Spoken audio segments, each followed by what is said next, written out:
أشهد أن لا إله إلا الله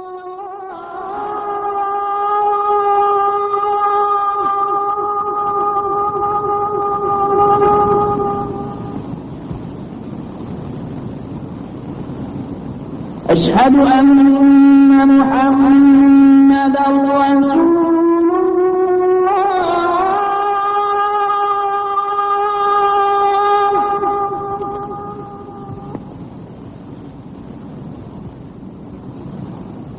أشهد أن محمدا رسول. Hello, welcome to another episode of Islam in Focus. I'm your host, Hamid Rashid.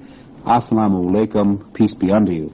Today we continue with our series dealing with the sources of Islam. We'll be continuing with our topic of authorship of the Quran. Today we'll be looking at a very interesting aspect.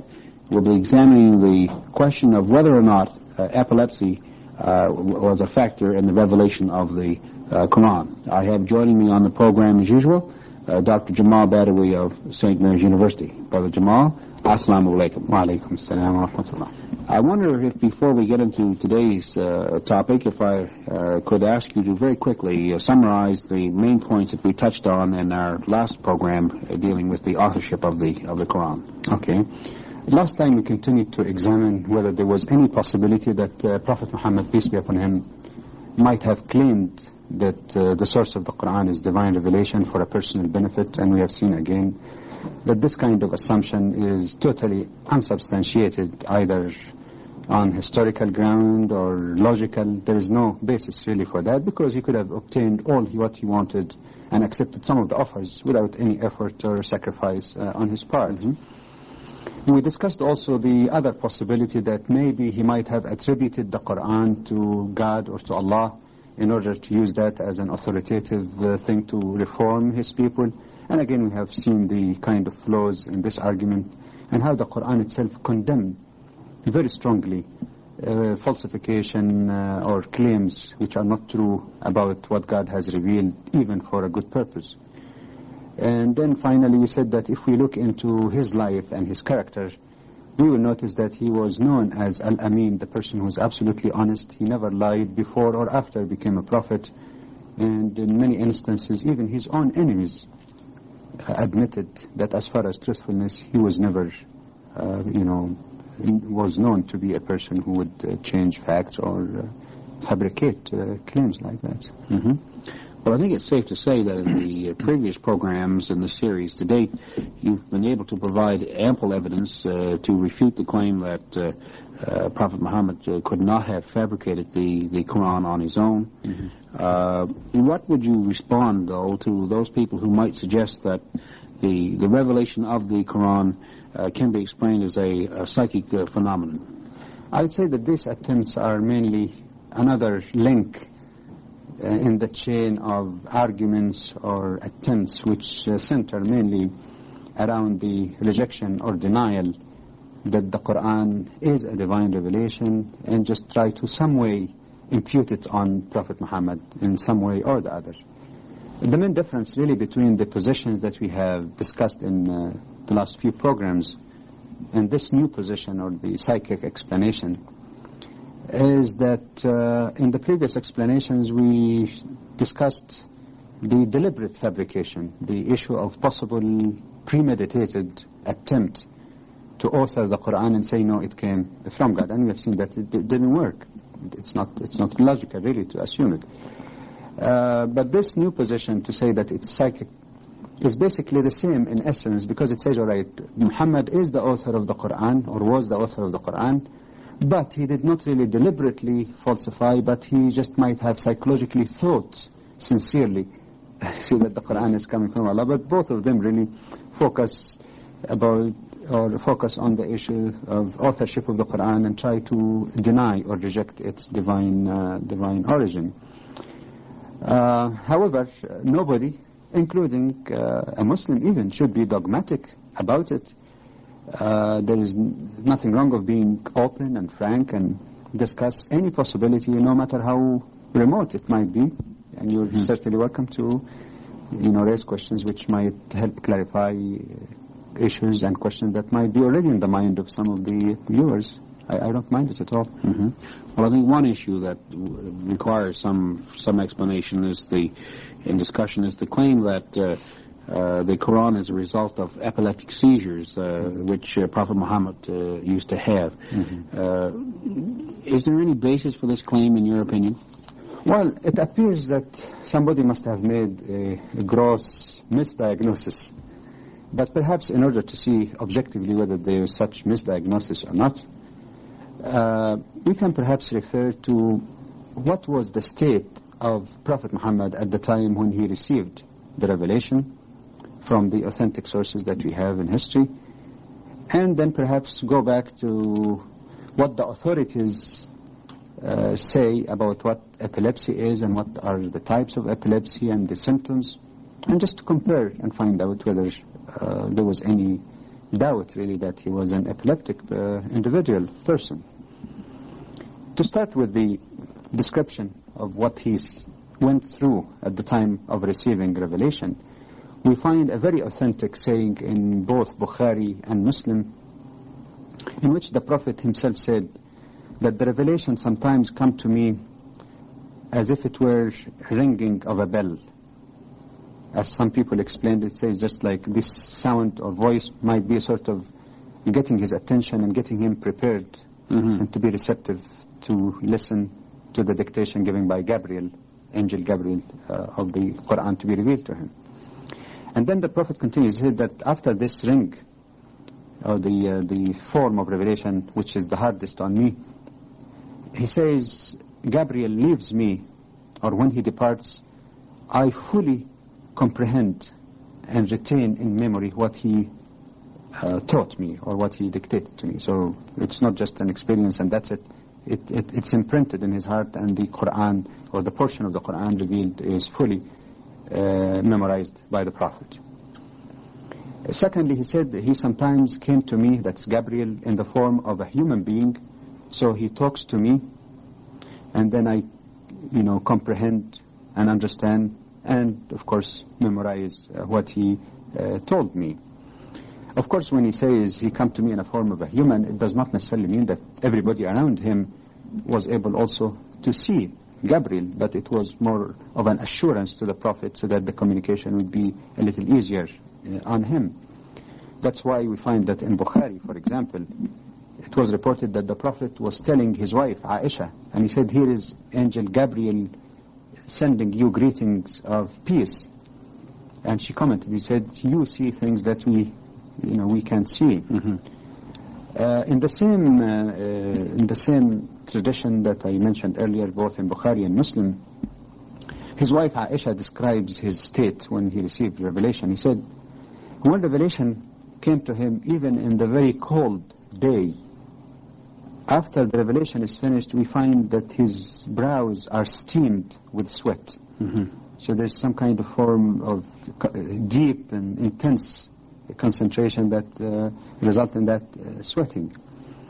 In Muslim also there is another description, and I'm trying to give all the information that I could find on that so that you can have some objective basis of analysis or diagnosis. That when revelation came to him, he became sometimes a bit perturbed, and his face changed a bit.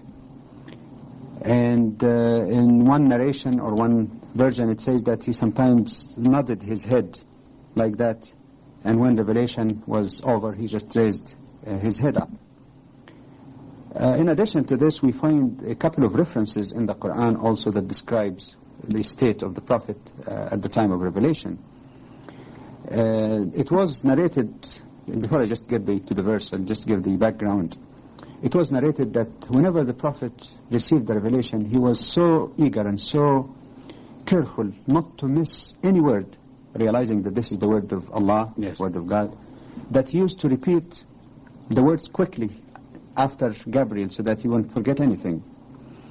And this verse in the Quran, or this passage, came to assure him that he should not worry about missing or forgetting the Quran. And that appears in Surah 75, Ayah 16, which says, O Muhammad, do not move your tongue very quickly or hasten with the Quran.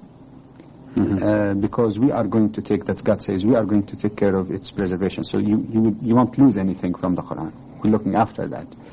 A similar reference was made in Surah 20, Ayah 114, where it says to the Prophet, similarly again, be not in haste with the Quran before its revelation is completed to you, and say, oh my Lord, increase me in knowledge.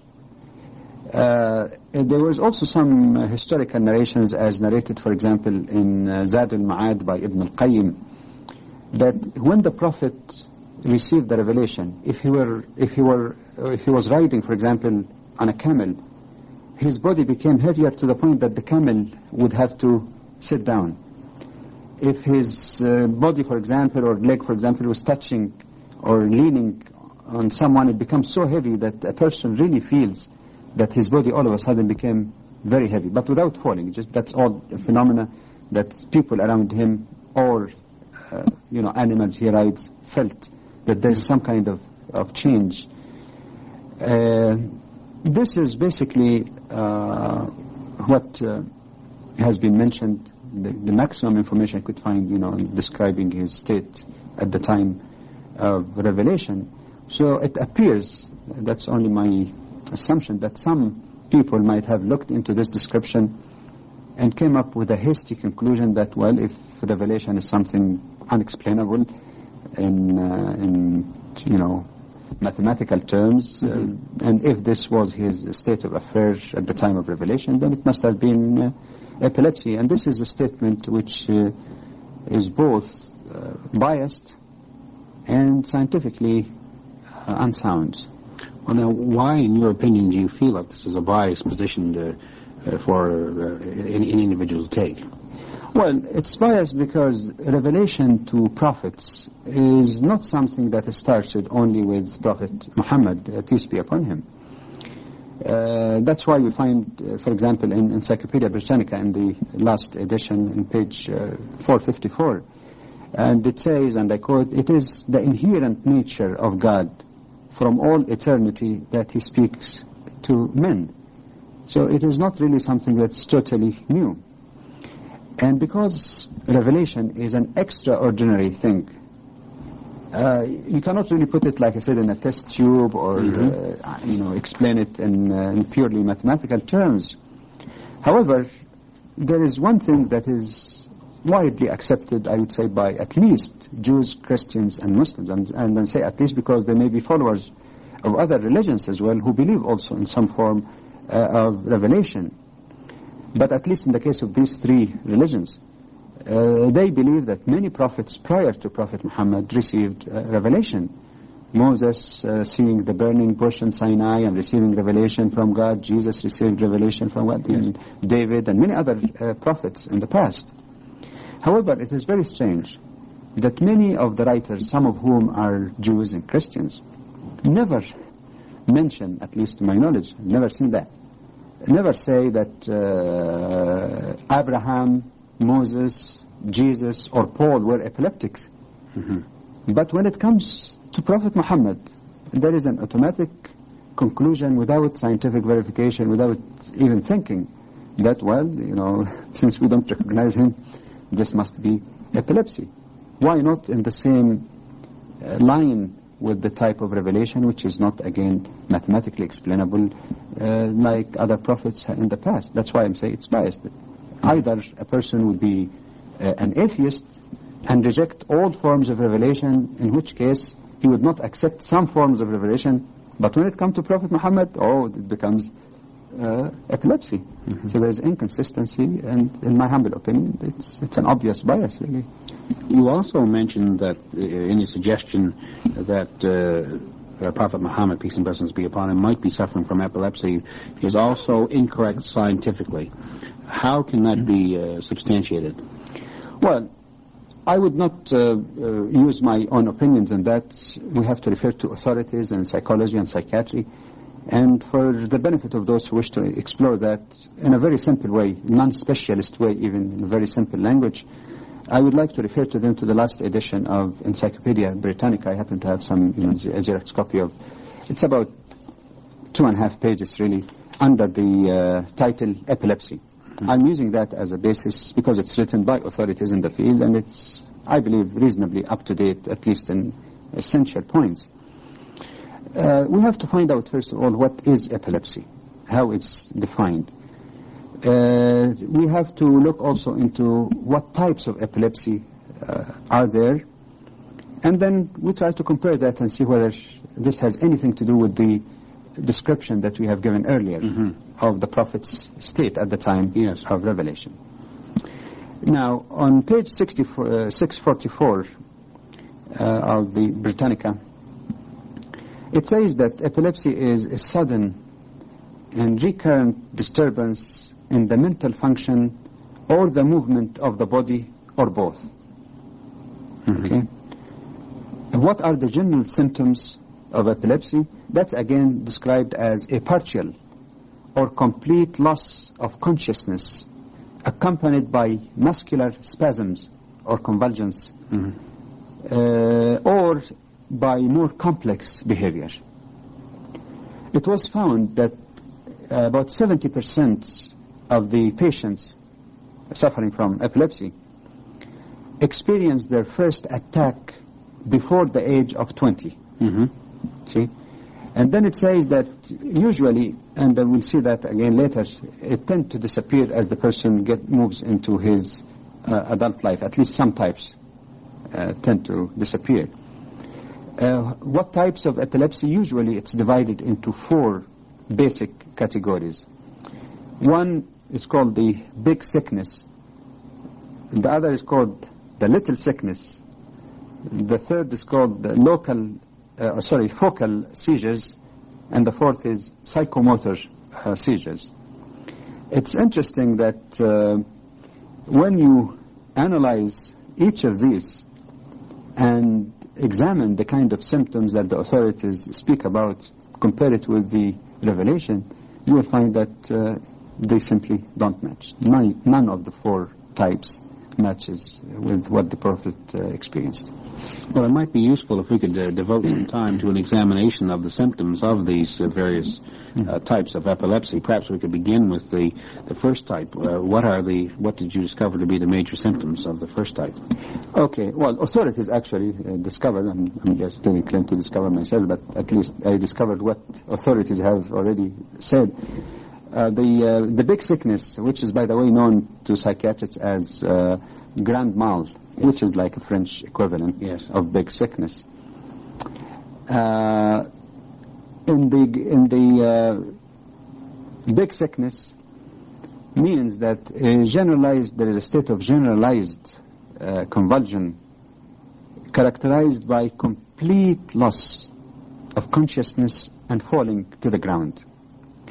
Now, this falling to the ground is sometimes preceded by a loud scream, and after the body falls to the ground, it stiffens, and sometimes for a few seconds the respiration stops, followed by jerking movement in all 4 extremities, the hands and legs.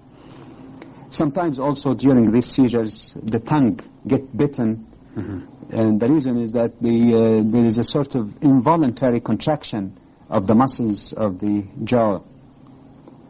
As the person finishes or goes through this episode or seizure, he feels very disoriented, confused, sleepy.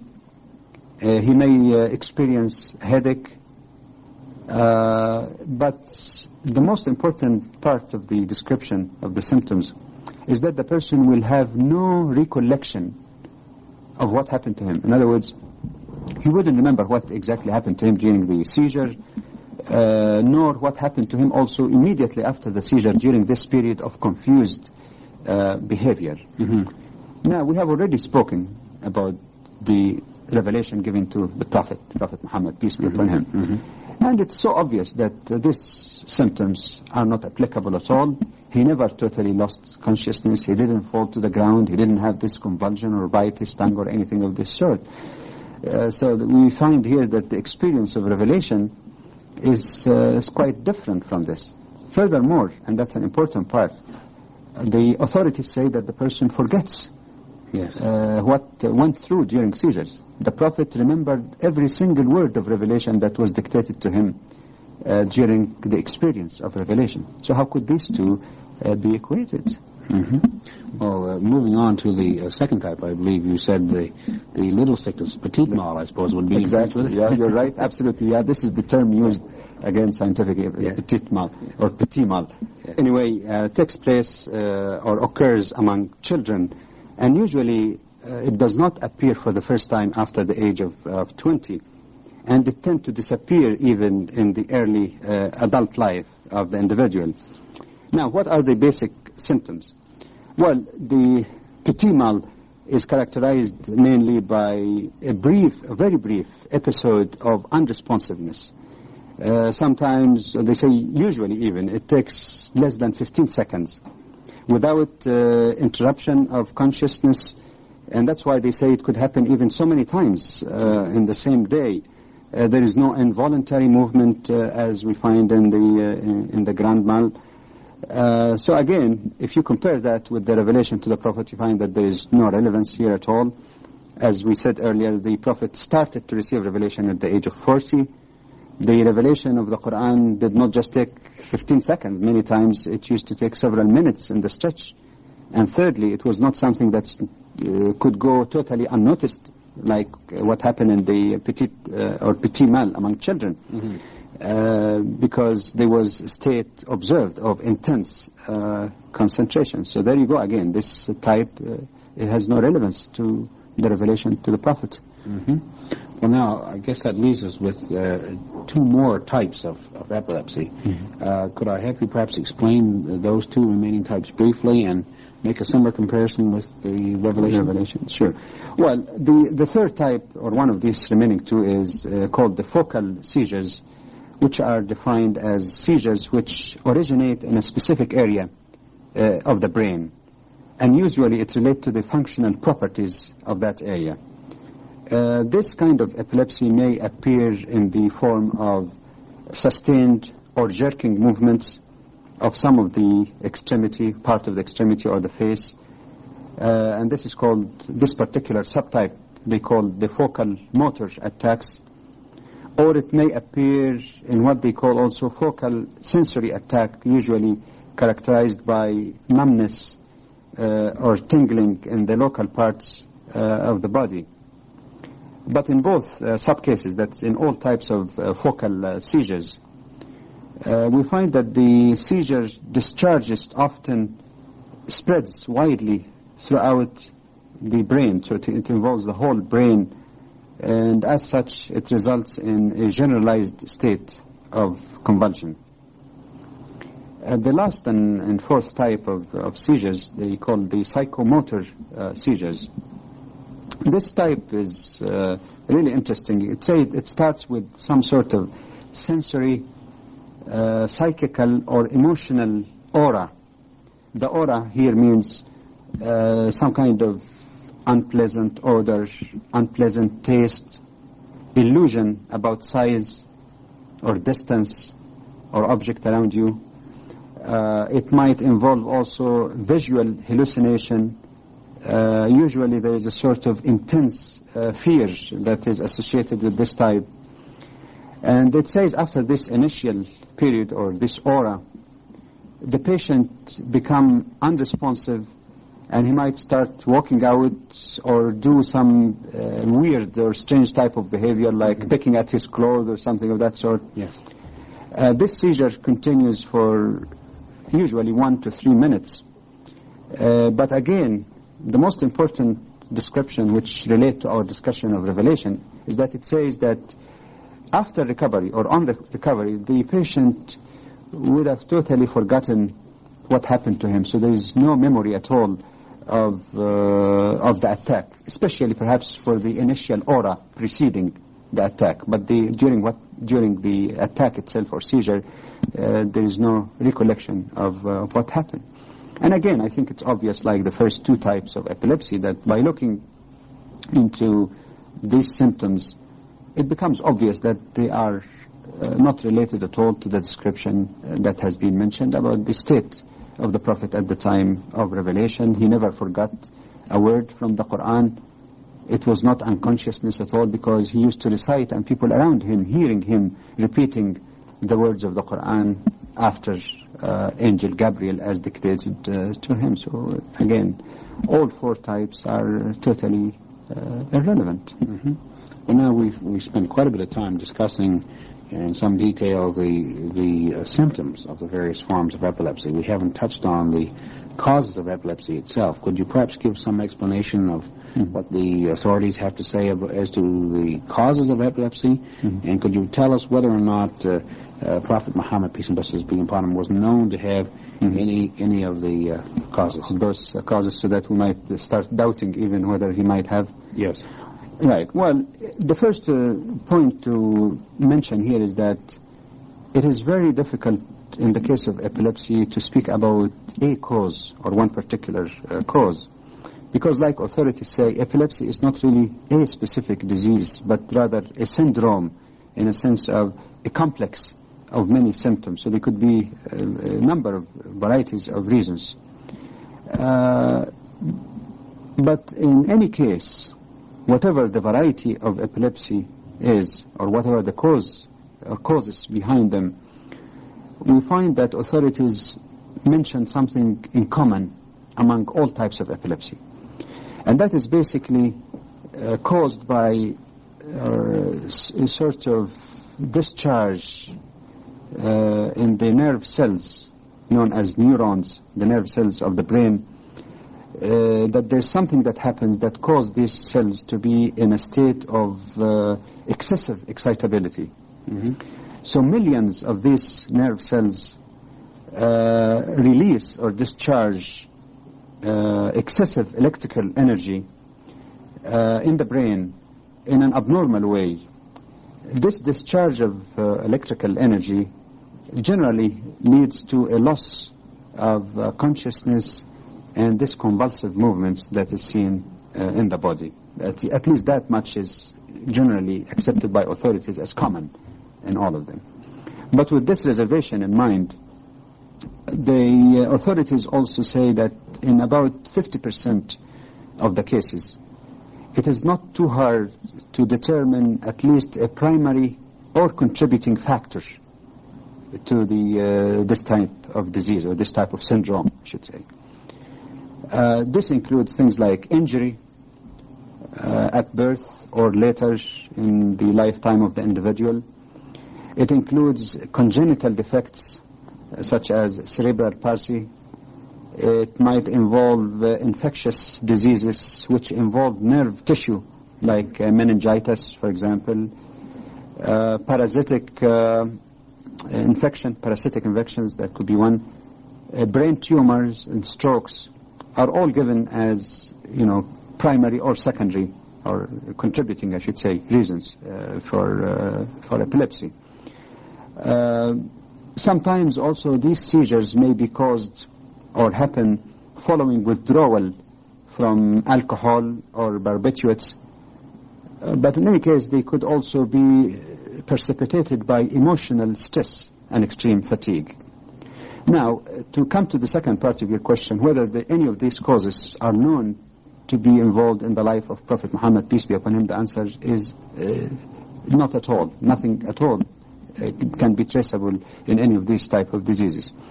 In fact, he was known to be in perfect physical and mental health throughout his life. Not only this, look at this last precipitating factor, emotional stress and fatigue. We know that Prophet Muhammad, peace be upon him, has gone through many moments of extreme danger and extreme stress and fatigue, and never once he wavered or fainted or had any of those symptoms. He was always in complete fortitude and steadfastness in all of these situations. So the point that should be added here is that if the Quran, which is available now for anyone to investigate, is a product of an epileptic seizure, like one Muslim psychiatrist put it, I'd like to see more of those epileptic people. Well, thank you very much, Brother Jamal. A very interesting program. I want to thank you all for watching and invite you back next week when we'll continue with our series dealing with the sources of Islam. Assalamu alaikum. Peace be unto you. أشهد أن لا إله إلا الله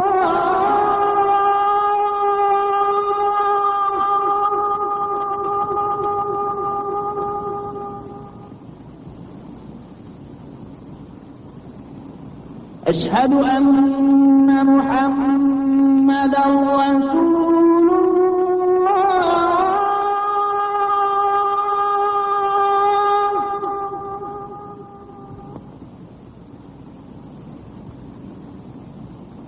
أشهد أن محمدا رسول